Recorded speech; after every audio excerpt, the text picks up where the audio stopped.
Let's look at the other side of the coin. This talks about the harm that a person receives in his grave or in the hereafter. What are those things? These are all opposites now. One thing is that wailing over the dead person. We discussed this hadith a lot of times, that a person is tormented in his grave when somebody wails over him. If this person was alive and he told his relatives that when I die you guys should wail, you should scream and tear your clothes and stuff like that, and when he dies, and if they do it, he will be punished in the grave for that. But generally speaking, wailing of relatives doesn't affect the dead person. Why should that person be punished? It was not his mistake. Others are doing that sin of wailing, which is an act of kufr, disbelief, we said earlier. It's an act of disbelief. So why should I be punished for the sins that others are doing? So Sheikh Ibn Uthaymeen mentioned that it's like saying getting tormented in the, actually a hadith saying that travel is a piece of torment. It's not like a person gets punished when he travels, but it's just very difficult for the traveler. So same thing, when a person is wailing on the dead one, that news will somehow reach the dead person, and because of which it will be very difficult for him to bear that somebody is wailing for him. So that's like a torment for him, adhab, even though he's not getting punished for others people's sins.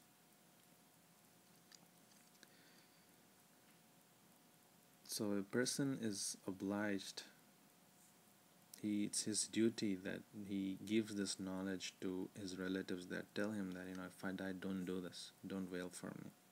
Then he's done his job, then he will be safe, he will not be harmed.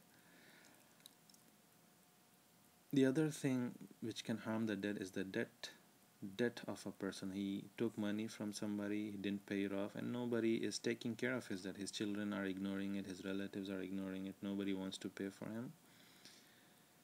Then this person gets punished in the grave. And we see that evidence from the hadith again, that Prophet Muhammad said that only now his skin has cooled down. Until that time he was getting punished. So that's one thing that can harm the dead person.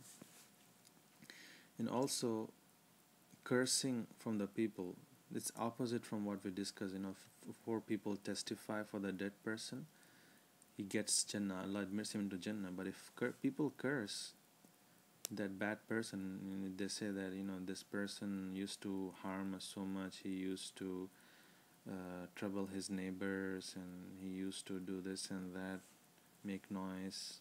So they all what they remember is bad things, and they curse from him, and so these things will harm him in the hereafter. And the other thing by which he can be harmed in the hereafter is raising sinful children. So children can be either a lot of benefit, source of benefit for you, or a harm for you. So a child,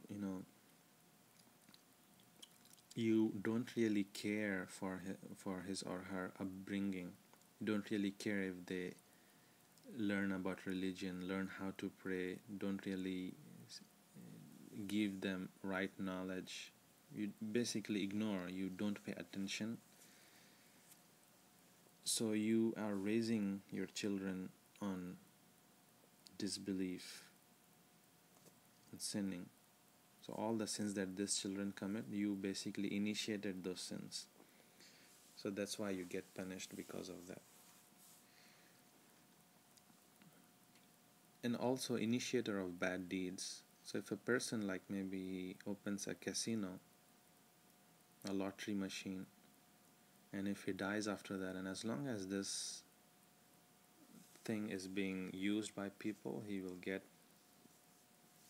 harmed by it. And we see this evidence from Surah Al-Nahl, where Allah subhanahu wa ta'ala says that let the resurrection day, bear their full burdens of sins, as well as some of the burdens of those ignorant ones whom they misguided. Unquestionably, evil is that which they will bear. And also from Sahih Muslim, where Prophet Muhammad said that, and he who calls to misguidance will receive sins similar to the sins of those who follow him without reducing any of their sins.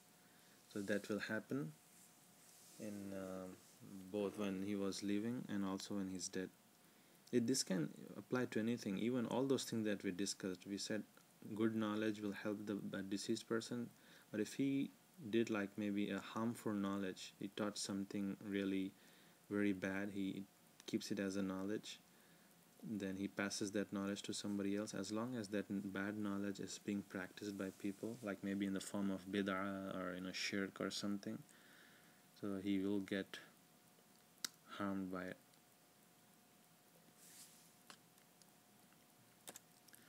Finally, there are few things that do not harm the dead.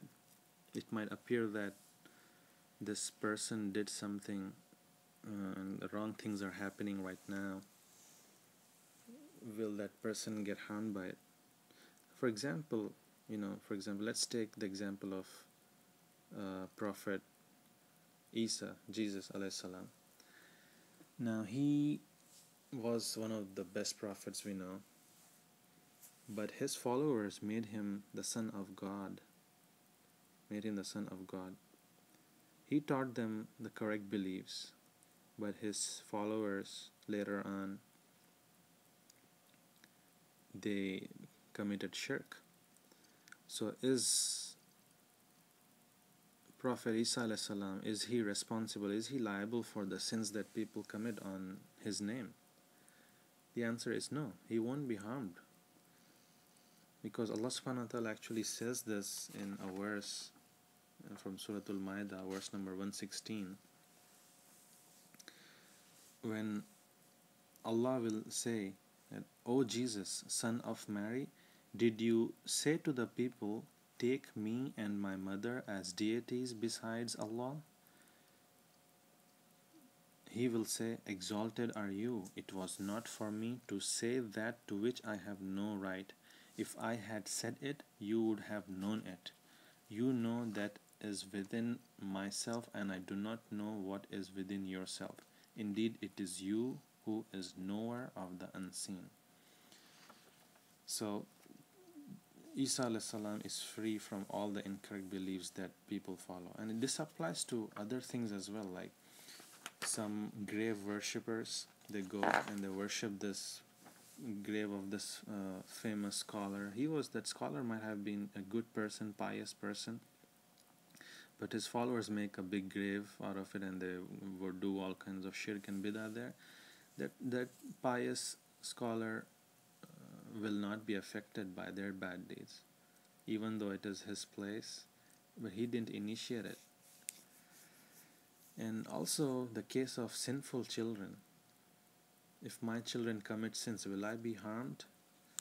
No, I won't be harmed, because my job is to give them guidance, teach them what is good, what is wrong, and then if they don't follow that, it's up to them, it's on their neck. I did my job, my responsibility I have fulfilled.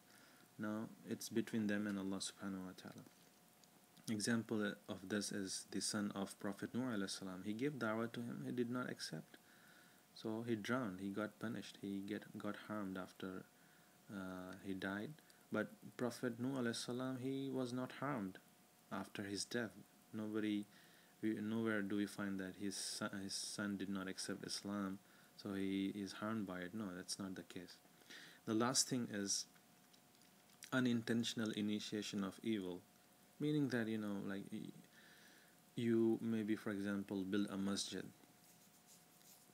and then you died, but after your death this masjid became a very bad place. Or maybe in the masjid they do all new shirk or bid'ah, maybe they curse the Sahaba and so on. So all those bad things are happening, but even though you initiated the masjid itself, but you didn't initiate that evil, so you are safe from it. you are safe from it.